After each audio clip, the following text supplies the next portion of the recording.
Let's make some trades next on Fantasy Football Today in 5.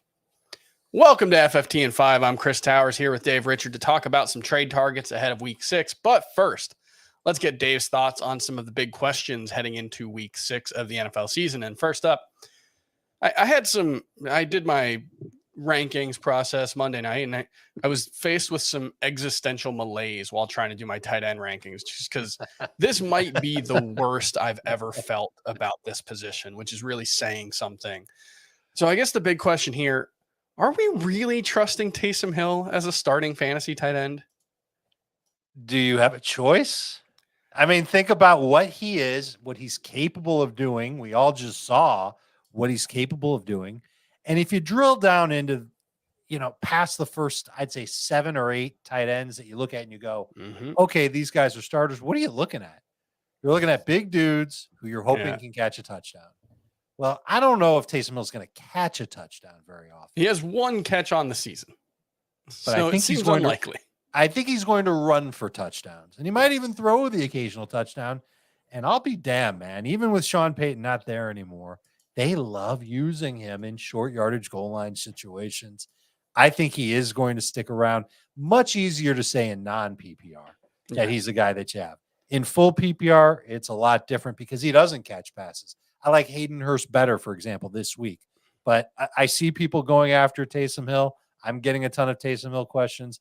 If touchdown or bust tight ends are still in the mix for people, he should be at the top of the list. He's a touchdown or bust running back who can throw the football, but you can start at tight end in fantasy. Yeah, it's a weird situation. He's my number 9 tight end right now, and I can't tell if that's 10 spots too high or not, but it's mostly just a statement on how bad the position is right now. You could start Taysom Hill, or you could start Tyler Conklin, who is Zach Wilson's number 4 or number 5 target. So it's like, I guess we're starting Taysom Hill.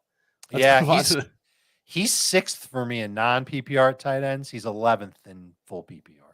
Feels gross. Let's move on to a slightly more optimistic note. What are your expectations for Kenneth Walker, both for Week 6 and the rest of the season?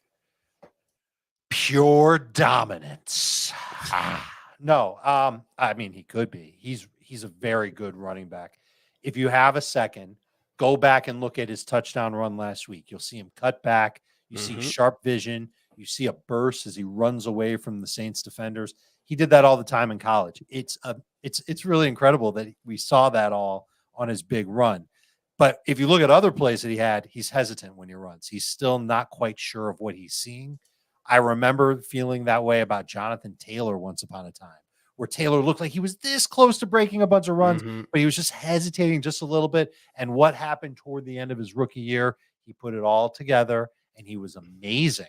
I think the same exact thing could happen to Kenneth Walker, except it could happen a lot sooner than it happened to Jonathan Taylor. He's going to be the running downs guy for Seattle. This week, it'll be DJ Dallas as their passing downs back. Maybe their 2-minute back. In the future, it'll be Travis Homer, who you can stash on IR. But I see him as at minimum a top 20 running back rest of season. And I'm a believer in the Seattle offense. I've been that way for a couple of weeks now.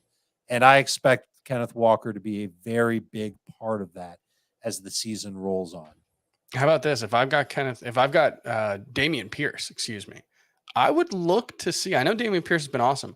I would look to see if I can trade Dameon Pierce for Kenneth Walker and something else, maybe like a Keenan Allen or a high upside buy low wide receiver, because I think Kenneth Walker could be just as good as Dameon Pierce the rest of the season.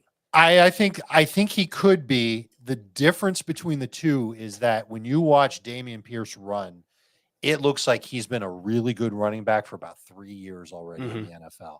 Walker doesn't look like that yet. Yeah, not yet. Let's get one buy low and one sell high candidate from you for Week 6 before we go. Chris, the window is closing on DeAndre Swift. You know what he was in his first 2 games, 16 plus in PPR, and that was while he was splitting with Jamal Williams. He will still split. We don't know when he's coming back, but you know what the upside is. The fantasy managers who have Swift and a losing record, they need help.